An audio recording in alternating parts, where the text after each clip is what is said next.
Buenos días, estimados estudiantes de tercero de secundaria. Vamos a continuar con el tema de la Revolución Mexicana, la segunda parte y la parte final. Muy bien, vamos a recordar la parte final de la clase anterior, de la introducción y de los motivos de por qué se desencadena la Revolución Mexicana. La campaña militar y la derrota del Porfiriato. ¿Qué pasaba? Tanto en la parte norte, centro y sur de México, habían grupos revolucionarios. Por ejemplo, tenemos a Pascual Orozco, tenemos a Pancho Villa, tenemos a Emiliano Zapata, que se van a enfrentar al ejército nacional comandado por Porfirio Díaz, el dictador mexicano. Poco a poco estos revolucionarios van a lograr enfrentarse y vencer a las tropas de Porfirio Díaz. Así que Porfirio Díaz estaba siendo atacado por todos los flancos. El ejército que comandaba él estaba siendo derrotado. Así que a Porfirio Díaz no le va a quedar de otra que rendirse, que dejar el cargo e irse. Es así como en este contexto aparece Madero I.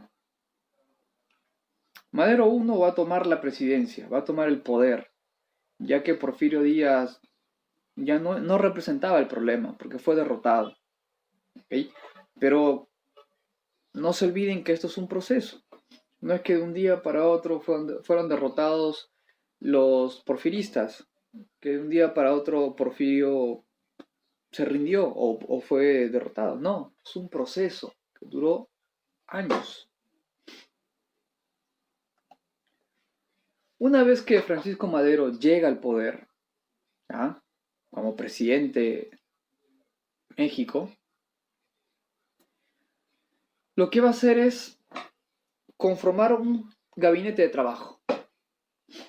Este gabinete de trabajo, que vendrían a ser autoridades políticas que lo van a acompañar como presidente de México, van a ser familiares, van a ser tíos, sobrinos, personas allegadas a él, familiares. Pero no hay que olvidar, Francisco Madero se comprometió a cumplir con el plan de San Luis. ¿Ok? ¿Cuál es este plan de San Luis? ¿De qué trataba el plan de San Luis? Por ejemplo, vamos a recordar una pequeña parte del plan de San Luis. Uno de los objetivos del plan de San Luis era restablecer, o sea, devolverle las tierras a la población indígena, a los campesinos. Recordemos que antes de la Revolución Mexicana, las tierras pasaron a manos del Estado, fueron confiscadas y el gobernante de turno es el que decidió qué hacer con esas tierras. Con Porfirio Díaz, durante esos 30 años, también las tierras fueron arrebatadas a los campesinos y vendidas a otras personas, a terratenientes, por ejemplo. Entonces, en este plan de San Luis, el objetivo era que se devuelva estas tierras a los campesinos, ya que Francisco Madero en este plan de San Luis debía cumplir, ¿ok? Ya que él había establecido eso. Pero una vez que Francisco Madero llega a ser presidente de México, como que el panorama cambia. ¿Qué pasó aquí entonces? Miren, ocurrió lo siguiente. Los latifundistas no iban a aceptar perder sus tierras, que fueron vendidas en el gobierno del Porfiriato. La influencia de Estados Unidos cada vez era mayor. La Iglesia Católica no quería perder el papel o uno de los papeles principales en México, o sea, sus propiedades. Y el antiguo ejército de Porfirio Díaz como que tenía cierto recelo. Ese era el panorama en México cuando Francisco Madero asume la presidencia. Su gobierno fue muy complicado, ya que de diversos sectores le reclamaban. Por ejemplo, le decían: Francisco Madero, usted que es presidente de México, nos representa a nosotros, al pueblo, no a un pequeño sector de poder, no a un pequeño grupo de oligarcas mexicanos, no a la oligarquía, sino al pueblo. Usted se debe a nosotros. Y le exigían que cumpla el Plan Ayala. El Plan Ayala, en el artículo 3, en uno de los textos, claramente dice que se le tiene que devolver a los campesinos las tierras que le fueron arrebatadas en los gobiernos anteriores. Emiliano Zapata le exigía eso a Francisco Madero. Le exigía eso. ¿Quién es Emiliano Zapata? Uno de los grandes revolucionarios mexicanos. Así que Emiliano le exigía: Madero, cumple tu palabra y cumple lo que está escrito en el artículo 3. Como Francisco Madero no cumplió con lo que decía el Plan Ayala es una promesa y un compromiso de Madero con el pueblo de México. No lo cumplió. Emiliano Zapata entonces llega a la siguiente conclusión: muy bien, Madero, no estás cumpliendo con lo que se estableció en el Plan Ayala, entonces no te vamos a reconocer como presidente de la República de México. Para nosotros, para los revolucionarios, para el pueblo, tú no eres presidente de México, porque desconoces tu compromiso. Entonces, ¿qué hace Emiliano Zapata? Va a nombrar a Pascual Orozco como jefe de la revolución. ¿Revolución contra quién? Si ya no había Porfirio Díaz. Revolución contra Francisco Madero, porque Madero no está cumpliendo lo que se estableció en el Plan de Ayala. No está cumpliendo. Por lo tanto, Madero está haciendo lo mismo que Porfirio Díaz. Lo que un día Francisco Madero juró erradicar y luchar contra el porfiriato, se está convirtiendo en lo mismo. El objetivo de Emiliano Zapata, el revolucionario mexicano, era devolverle las tierras a los campesinos que les confiscó el Estado. La pregunta que nos hacemos: Francisco Madero, que era presidente de México, ¿aceptó el Plan Ayala? Dijo: está bien, me equivoqué, voy a cumplir todo lo que dice el Plan de Ayala. Al final, no. Francisco Madero no aceptó. No, dijo: no, yo no voy a hacer todo lo que dice ese plan. No, y no lo voy a hacer. Y no lo hizo. Esto va a generar que el problema se agudice más, que la guerra interna se encrudezca más. ¿El Plan Ayala era perfecto? No, tenía ciertos vacíos. Por ejemplo, no habían títulos de las tierras. No se sabía a quién se le debería dar. No se sabía cuánto poseía el campesino cuando se le quitó. Simplemente estaba la palabra del campesino. Por lo tanto, por ese lado, tenía una deficiencia el Plan Ayala. La intención era buena, pero no había documentación para poder hacer que se cumple como tal.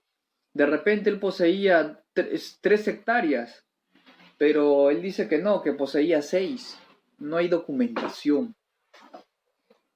Otro problema que generaría el Plan Ayala es que se tiene que dar una indemnización a los hacendados, ya que para bien o para mal, ellos lo compraron de forma legítima. El Estado les vendió, el Estado remató las tierras de los campesinos y se los vendió a los hacendados. Ellos lo compraron por la vía legal. Así que se tendría que dar una gran indemnización a los hacendados si se les quita las tierras. Así que por un lado las intenciones son muy buenas por la parte de Emiliano Zapata, pero por otro lado habría dos problemas que se generaría si se aplicara el plan Ayala.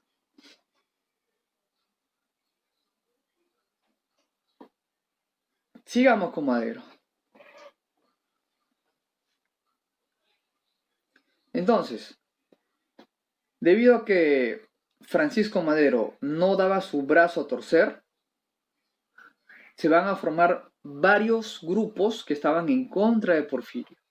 Y ese odio, ese rechazo que en un primer momento era por Porfirio Díaz, pero que ahora ya no es nada, fue derrotado, va a ser ahora enfocado en Francisco Madero.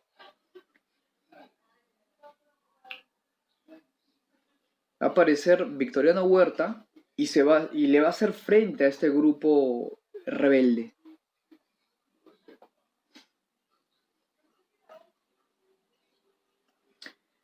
Madero no va a durar mucho en el poder. El caos social, político que se vivía en México era muy grave y Madero no le estaba dando solución, no estaba atacando el verdadero problema de raíz. Estaba tratando de hacer pequeños paliativos que no estaban funcionando. Gran parte de la población mexicana estaba en contra de Francisco Madero porque no cumplió lo que había establecido en el plan Ayala. Veían a Madero como la resurrección de Porfirio Díaz y que todo lo que Madero prometió era falso, eran mentiras. Es por eso que a Madero le van a dar un golpe de Estado. ¿Okay? Victoriano Huerta, Félix Díaz, Bernardo Reyes, entre otros, le van a dar un golpe de Estado a Madero. Le dan el golpe de Estado y van al Palacio Nacional, que vendría a ser como el Palacio de Gobierno. Van al Palacio Nacional y toman el poder. A Madero no le queda de otra que rendirse e irse. ¿Okay? No le quedó de otra que irse.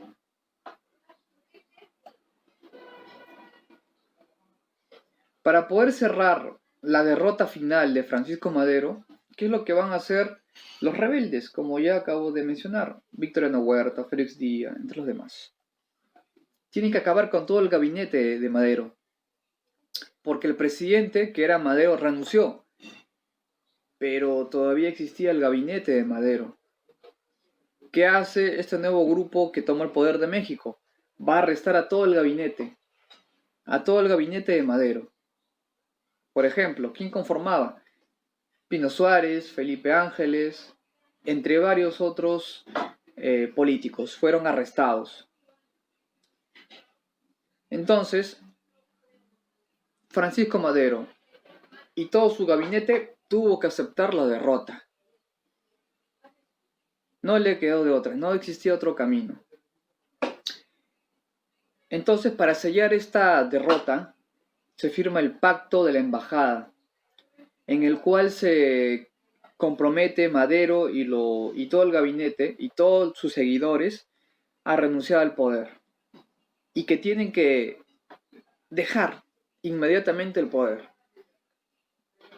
Producto de esto, van a nombrar como nuevo presidente de México a Victoriano Huerta, nuevo presidente de México. Pero tanto era el odio hacia Madero, a pesar que ya renunció, Madero y su gabinete fueron fusilados por los revolucionarios. Fueron asesinados.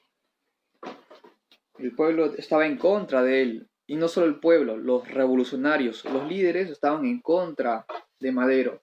No cumplió su palabra. ¿Tenía el poder para hacer cumplir su palabra? Claro que sí lo tenía. ¿Se pudo mejorar el plan Ayala? Sí se pudo tratar de hacer algo. No al 100%, pero en su mayoría sí, se pudo hacer algo. Pero no lo hizo. Él creía firmemente en sus convicciones, en lo que él creía, y a pesar que los revolucionarios lo amenazaran o el pueblo estuviera en contra de Madero, no iba a cambiar de parecer. Y el resultado final fue que lo fusilaron. Murió tanto Madero como su gabinete. Los asesinaron. Se produce un nuevo gobierno llamado el gobierno constitucionalista. ¿La lucha revolucionaria se detuvo con la muerte de Madero? No, siguió. Ahora tenemos a Victoriano Huerta, nuevo presidente de México. ¿Qué es lo que hace Victoriano Huerta? Muy inteligentemente. Hace una alianza. Lo que él busca es una alianza con Emiliano Zapata, uno de los grandes revolucionarios de México. Si estaba con Emiliano Zapata, tenía gran parte de la población. Tenía a una muy buena parte de la población de México. Así que Victoriano Huerta trata de hacer una alianza con Emiliano Zapata. ¿Ya? Ese es por la parte sur. Y con Pascual de Orozco en la parte norte. O sea, lo que hizo Victoriano Huerta es algo muy inteligente, muy hábil. Una alianza con uno de los principales líderes en el sur, que era Emiliano Zapata, y en el norte con Pascual de Orozco. De esta forma se aseguraba protección, se aseguraba que el pueblo esté a favor de Victoriano Huerta y no en contra, como si lo estuvieron en el caso de Madero. Entonces, ¿qué ocurrió? De todos los que apoyaban a Victoriano Huerta, solo habían 2 gobernadores que no lo conocían como presidente de la República de México. José María Maytorena y Venustiano Carranza. Estos gobernadores mexicanos no conocían, mejor dicho, no aceptaban la autoridad de Victoriano Huerta, no lo veían como presidente de México. O sea, tenía 2 detractores, pero todos los demás sí lo apoyaban a Victoriano Huerta. Entonces, Venustiano Carranza, como no está a favor de Victoriano Huerta, va a elaborar un plan, el famoso Plan de Guadalupe. Este Plan de Guadalupe es una carta abierta para enfrentarse a Huerta. Es una carta abierta en la cual va a solicitar el apoyo de la población para hacerle frente a Huerta, o sea, darle un golpe de Estado.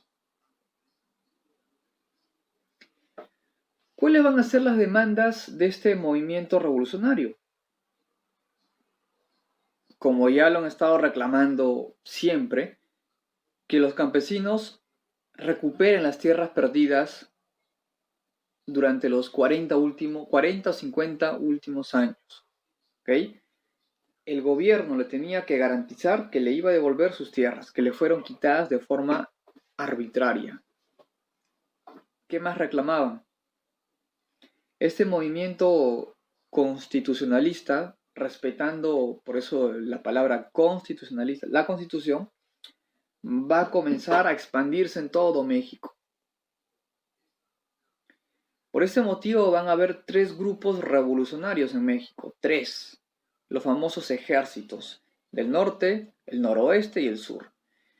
El ejército del norte va a estar comandado por Francisco Villa o Pancho Villa y se van a llamar los villistas.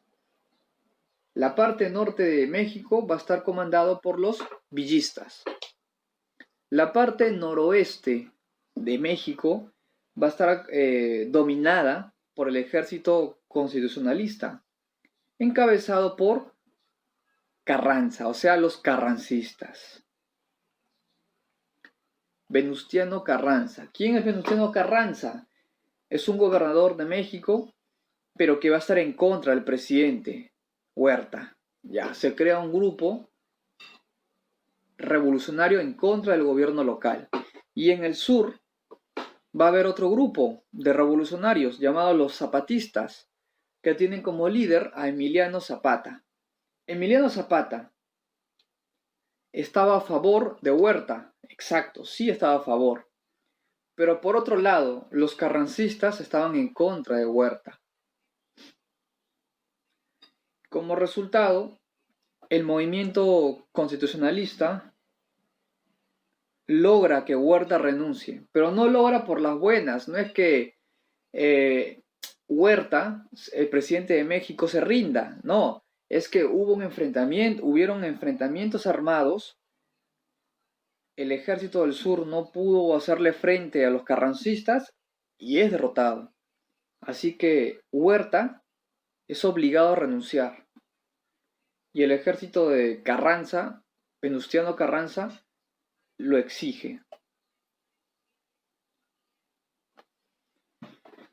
El ejército vencedor tiene que imponer sus condiciones. Es por eso que exige que se cumpla lo establecido en el Plan Guadalupe.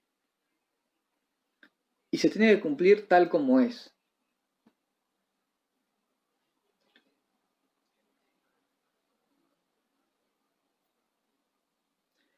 Y resulta que como no se ponen de acuerdo ni los zapatistas, ni los villistas, ni los carrancistas, tiene que haber un punto medio en el cual los tres grupos revolucionarios lleguen a un punto en común. Es por eso que se crea la Convención de Aguas Calientes. En esta Convención de Aguas Calientes se va a decidir las zonas de influencia de estos tres movimientos revolucionarios. ¿Cómo se va a repartir? Pero ¿qué pasa? Carranza, que era el gobernador de México que estaba en contra de Huerta, no aceptó la Convención de Aguascalientes. Él no estaba de acuerdo con esta convención. Dijo, no, lo que ustedes están proponiendo va en contra del Plan Guadalupe, va en contra de lo que yo creo. Así que yo voy a desconocer esta convención y no cuenten conmigo. ¿Qué pasa entonces? Miren, Carranza ya había logrado una victoria. Pero, como no se llegó a nada en la convención de Aguascalientes, Carranza tenía el apoyo de Pancho Villa. Carranza no estaba solo. El grupo carrancista quería acabar con Huerta, quería acabar con los demás revolucionarios, ya que Huerta fue derrocado. Quería acabar con los otros revolucionarios. Es así que Carranza con Pancho Villa van a luchar contra el ejército constitucionalista. ¿Y quién representaba el ejército constitucionalista? Los carrancistas.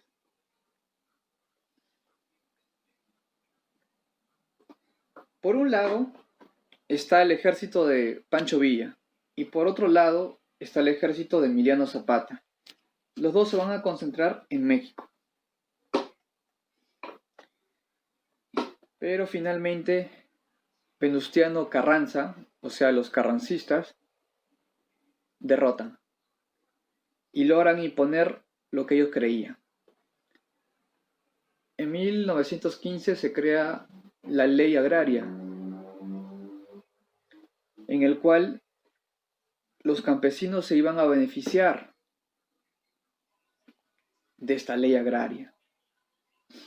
Y algo más se hizo Carranza. Carranza tuvo el apoyo de los políticos, de los principales políticos de México. Carranza se enfrenta a la División del Norte y lo derrota. Y recordemos, la División del Norte estuvo dirigido por Emiliano Zapata, fue derrotada. Y la División del Sur, o la División Central de los villistas, también fue derrotada. Así que primero acabó con uno de los problemas inmediatos que era Zapata y luego acabó con Pancho Villa. Así que Venustiano Carranza se alza con la victoria.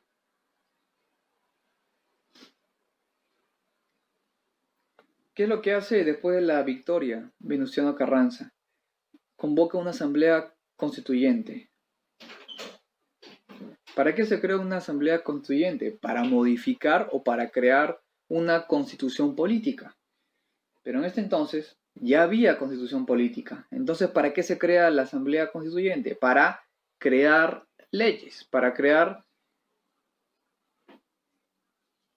una ley en la constitución política.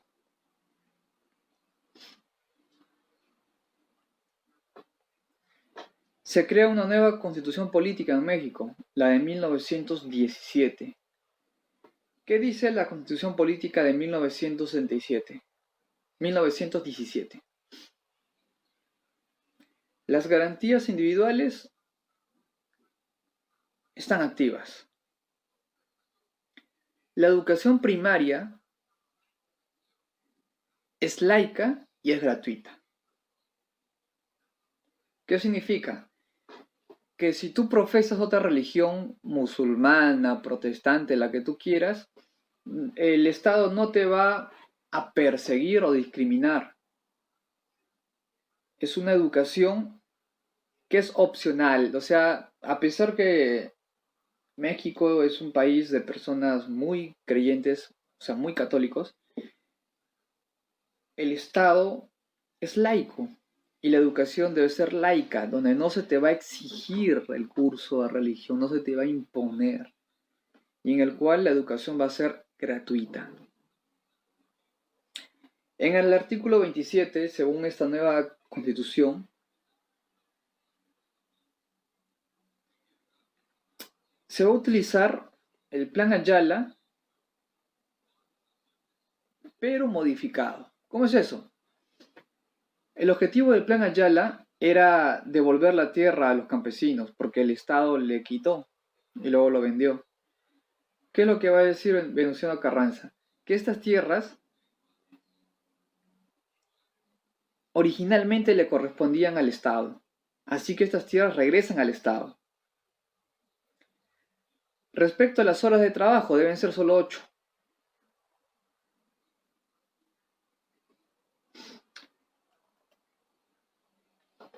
Pero sabemos que en México el problema no solo era interno, también era externo. Había intereses de países imperialistas. Por ejemplo, Estados Unidos tiene enfrentamientos armados con México. ¿Cuál era la excusa de Estados Unidos para atacar en 1914 y 16? Que México representaba una amenaza, o sea, los ilegales representaban una amenaza para Estados Unidos y que Estados Unidos por eso se enfrentaba a México. ¿Por qué una amenaza? Porque había inestabilidad política, habían caudillos, habían revolucionarios. La misma revolución era una amenaza para Estados Unidos. Es por eso que bajo este pretexto, Estados Unidos invade en 2 ocasiones México.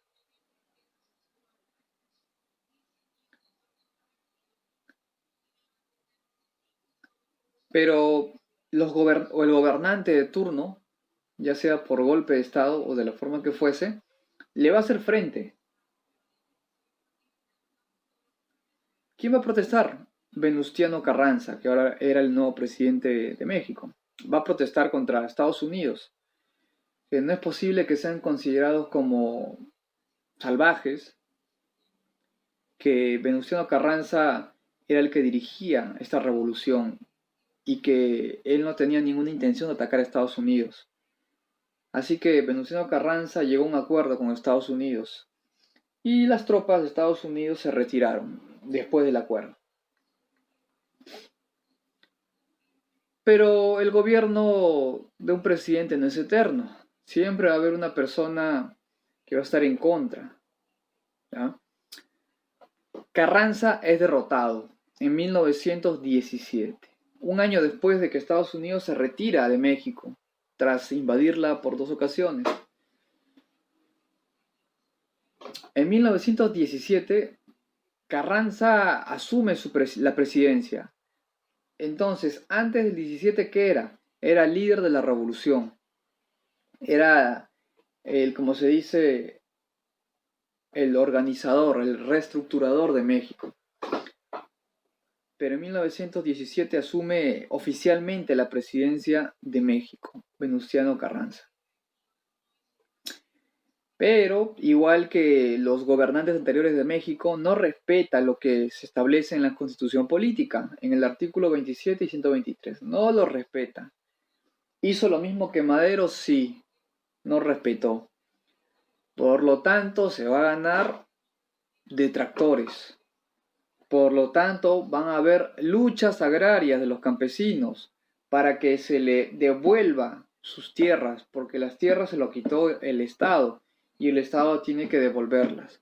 Y Venustiano Carranza no va a escuchar esos reclamos, no va a hacer caso a lo que dicen los campesinos. Así que tenía enemigos políticos y tenía enemigos en el pueblo mismo. Al verse acorralado por todos los lados, Venustiano Carranza va a tratar de escaparse de México, ¿ya? Pero cuando trata de escaparse va a ser asesinado en 1920, 3 años después de que asume la presidencia, va a ser asesinado.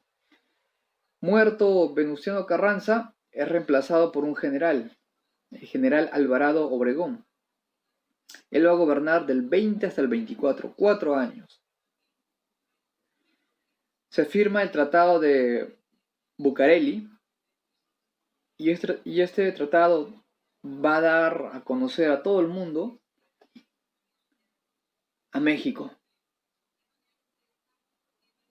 Diplomáticamente se firman acuerdos en el cual México va a tener la misma importancia y la misma conexión con diversos países.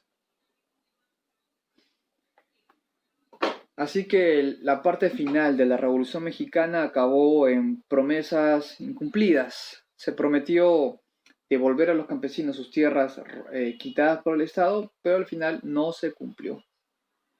Y posteriormente van a haber repercusiones políticas. ¿Okay? Va a haber una época de gran tensión política y militar en México.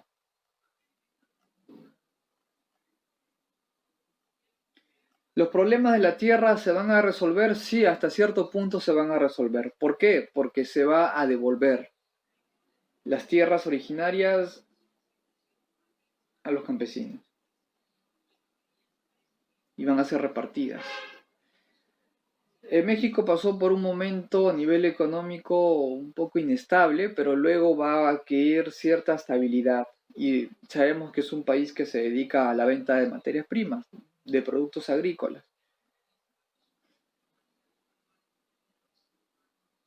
¿Van a ganar ciertos derechos la población de México? Sí, lo van a ganar. Por ejemplo, el seguro social, la educación gratuita, el acceso a un trabajo remunerado, se van a crear sindicatos.